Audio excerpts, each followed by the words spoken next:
Ankara herçiqas bi babetên siyasetê xwe bide nasîn jî lê wek şarekî çandiniyê jî baldikşîne. Ev rojana li Enqereyê pêşengeheka pirtûkan rengên Enqereyê çandiniyê geş kir.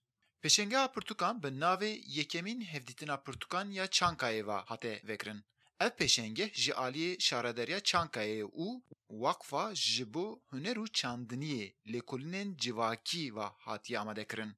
Koordinatörê vê pêşengehê Ebru Batur Musaoğlu dibêje xwendegerên Enqerê taybetiya wan heye û yên ku tên vê pêşengehê aliyê xwendinê ve kêm zêde bijartene.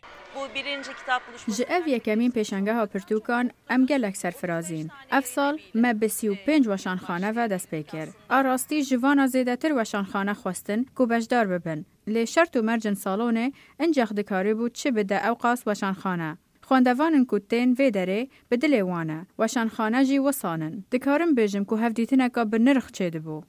Pirê weşanxanê ku beşdarbûne li Tirkiyê weşanxane herî gewre ne. Ramana serekeya vê pêşengehê wiha tê bilêvkirin. Hin pirtûk birayê hevûdinin. Armanca vê ramana sereke jî ew e ku dijayetiyê na birayetiyê derxînin pêş. Parlamenterê HDP Mithat Sancar jî yek ji van xwendegeran e û di pêşengehê da li gel keça xwe hatiye pirtûka bikire. Ama burası gerçekten okurla kitap arasında. Ev der bi rastî navbera xwendevan û pirtûkan da, xwendevan û weşangeran da û bi nivîskaran ra hevdîtineke ji dil dirûst dike. Ev der gelek bi dilê min e. Li Enqerê pêşangeheke cidî ye, alternatîv û berhemdar e.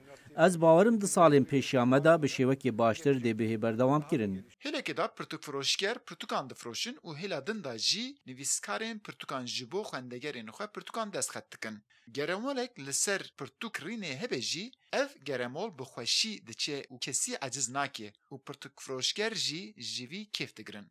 Navê me Ehmed e. Ez esrê xwe bajarê Şirnexê me. Ez Şirnexê me notî yekî ehate me ra.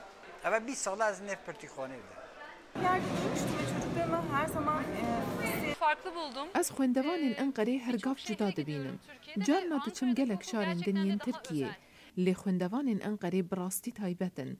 Zêdetir dixwînin. Ez li Enqerê vê fêm dikim û vê pêşengehê gelek girîng dibînim. Pêşengeha pirtûkan li Enqerê li gorî dilê hemû kesî ye, kesê ku vê der organize kiriye ew dibêjin gelek baş e.